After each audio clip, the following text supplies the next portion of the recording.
So we get to see Bellry going in with his new battle pack, and also as well we get to see the Emeria army bring out the Wuxia. The question is this any good for the Emeria army? And also as well, how is Bellry going to deal with this brand new OP battle pack? Because I've got to say, this thing is pretty fucking powerful from what we've seen for like a ground land unit, and it just makes him this big, bulky sort of armor. And I was going to say, I'm really enjoying it so far. So this was the more interesting episodes of Reconquista. Like, I have been getting slightly put off through the episodes and all that, and actually even being put off reviewing it and all that, just because like I don't find it that very much entertaining with some of the episodes. I'm finding that like it feels like a lot of grinding, a lot of talking. It's just like a lot of build up, but we are not having any like that execution. I mean, we're 10 episodes in, and this is normally where a lot of series kind of like reach their climax and stuff, and this is the 3 months, and I've been having this whole little battle with it for a while now, and saying, yeah, it has its good moments, like it's enjoyable, but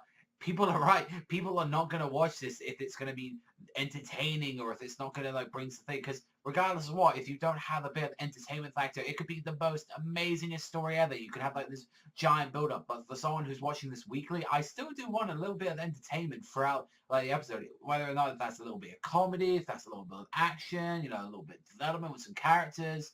And I don't know, I feel like Reconquista doesn't do that very well, but I feel like in this episode it was able to actually do this like stunningly, especially when they were going to Wuxia with the Emeria army, and I was like, God damn, when Bellry just went in with that army, it's like, I gotta say, like, Ina was getting like ass like handed to her. Like we were seeing like when she was in her group and Ida was just there like trying to go against these guys, and then Wuxia armor, it was like, no, you're no match to these new mobile suits like the Emeria armies brought out. It's like you literally had to have Bellry save your ass again and again and again. And that's one thing is like Ida's pretty much making herself like the captured princess every episode. She's kind of like that, like, oh, help me, Bellry, like, saw that situation. Like, she's not there, like, crying for help, but every time she just keeps getting captured. Like, she needs to put a bit more, effort, I should say. That's the nicest way I can say it for her. It's like, stop being like the captured princess and saying, like, oh, help me, like, Bellry. It's like, he's pulled your ass out of the fire, like, so many times right now. And it's like,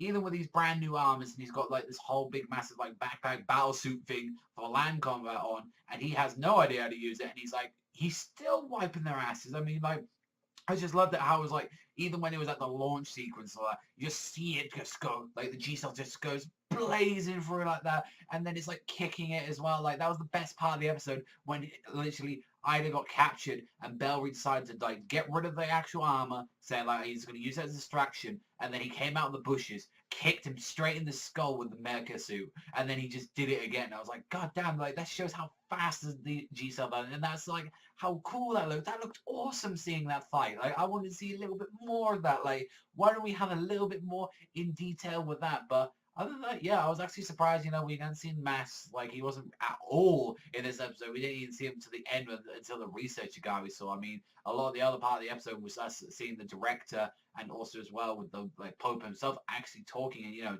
trying to sort out this whole situation with the fucking moon and shit like that. So, on that, it was a fine episode. I did enjoy that. This episode of Reconquista. I'm going to give this one an 8 this week. I did enjoy the action parts, and also as well, we did have a lot more development. I feel like now it's starting to drag. It's like, it isn't trying to drag its feet as much, but it's like, Reconquista needs to pull its head out of its ass sometimes. That's what I feel like to do.